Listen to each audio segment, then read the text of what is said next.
Je suis animatrice de nuit sur une petite radio peu connue. À cause de mes horaires de diffusion, c'est assez difficile de me trouver un public d'auditeurs fidèles. La plupart des gens qui viennent écouter sont là parce qu'ils divaguent et n'arrivent pas à trouver le sommeil, d'où le nom la radio des insomniaques. Je parle généralement de tout, de rien, de faits divers et d'actualité. Mais ironiquement, le sujet d'émission qui marche le mieux est celui pour lequel je demande aux auditeurs d'appeler, pour témoigner de leurs problèmes du trouble du sommeil à l'antenne. Ne croyez pas qu'il n'y ait des appels de gens venus se plaindre, qui dorment mal ou qui font des cauchemars. Il y en a bien quelques-uns, mais ça amène souvent son lot de bizarreries et d'histoires parfois franchement inquiétantes. Et c'est de celle-ci dont je voudrais vous faire part. Après tout, ce n'est pas parce que vous n'écoutez pas mon émission que vous n'avez pas le droit de profiter de ces anecdotes. Pas vrai? La première dont je veux vous parler m'a été racontée par une mère de famille s'occupant de ses 2 enfants et de son père.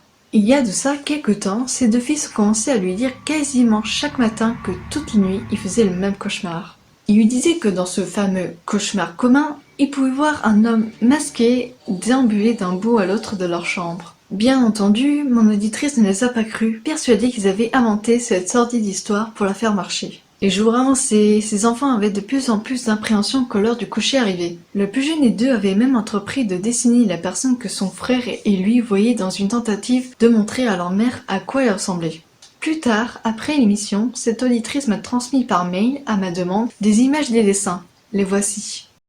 Le premier dessin, représentant l'homme en train de déambuler dans la chambre. Et un second, montrant ce dernier penché au-dessus du lit d'un des garçons. Un matin, l'aîné a emmené sa mère pour lui montrer qu'à son réveil, il avait trouvé des traces de terre sur le tapis au milieu de la pièce. Mais en refusant de croire les histoires invraisemblables de ses fils, notre jeune mère a simplement pensé qu'il avait sali ce tapis avec ses chaussures après avoir joué dehors la veille, et qu'il voulait se couvrir en utilisant l'histoire de l'homme. C'est dingue de voir qu'on peut trouver des tas d'excuses, d'explications en tout genre quand on veut se persuader qu'une histoire est fausse. Et dire que notre auditrice a dit à l'antenne qu'elle regrettait de ne pas avoir cru ses enfants plus tôt. Mais tout ça n'est pas terminé. Une nuit, où elle dormait mal, elle a entendu le parquet de la chambre des enfants grincer. De ce qu'elle m'a dit, elle a d'abord pensé que l'un d'eux s'est levé pour une quelconque raison. Alors, elle a pris la décision d'aller jeter un œil dans le but pour demander ce qu'il y avait. En arrivant dans leur pièce, elle a trouvé son vieux père, le visage caché et un couteau à la main, traversant les lieux de long en large devant ses 2 fils. Ce que les garçons pensaient être un cauchemar était en réalité leur grand-père atteint de démence qui se levait chaque nuit pour déambuler sans raison apparente, le visage caché et un couteau à la main. Les enfants s'étaient persuadés que c'était un cauchemar et que la personne était soit un fantôme, soit leur imagination, comme disait leur mère. Prise de panique en découvrant ça, notre auditrice a pris la décision de trouver une maison spécialisée pour son père. Après son départ, les fils n'ont plus jamais fait de cauchemars et ont simplement cessé de parler de tout ça. Je me souviens également de ce jour, ou plutôt de cette nuit, où un jeune homme a appelé pour parler de ses expériences du paralysie du sommeil. Malheureusement pour lui, il avait l'habitude d'en faire depuis son adolescence. À chaque fois qu'il se réveillait en pleine nuit, il avait cette sensation de lourdeur sur la poitrine, comme si quelque chose a comprimé et qu'il pouvait ni bouger ni appeler à l'aide. Il savait ce qu'il attendait. Il m'a dit que durant la majorité de ses crises, il pouvait voir un monstre, une hallucination, et il ne pouvait rien faire d'autre que regarder et attendre que ça soit terminé. Au début, il était terrifié.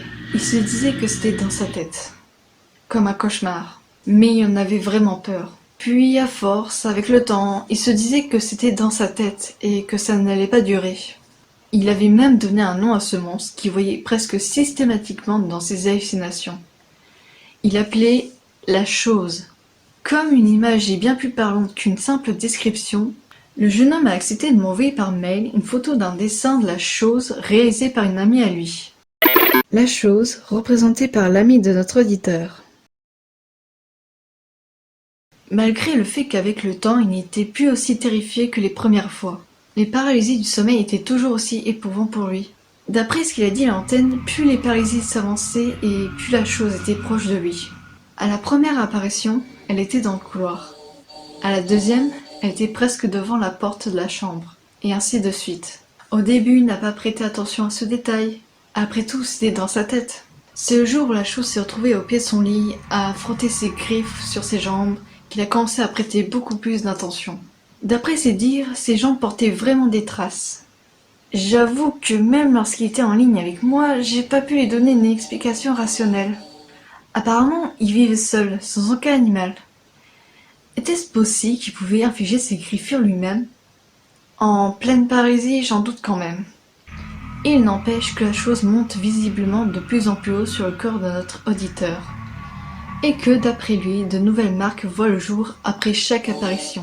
Le jeune homme serait même devenu insomniaque à cause du stress engendré par ce mystère. Ce sera tout pour aujourd'hui. J'ai encore de nombreuses histoires étranges venant de nos auditeurs, mais il n'y a aucun intérêt de vous raconter tout d'un coup.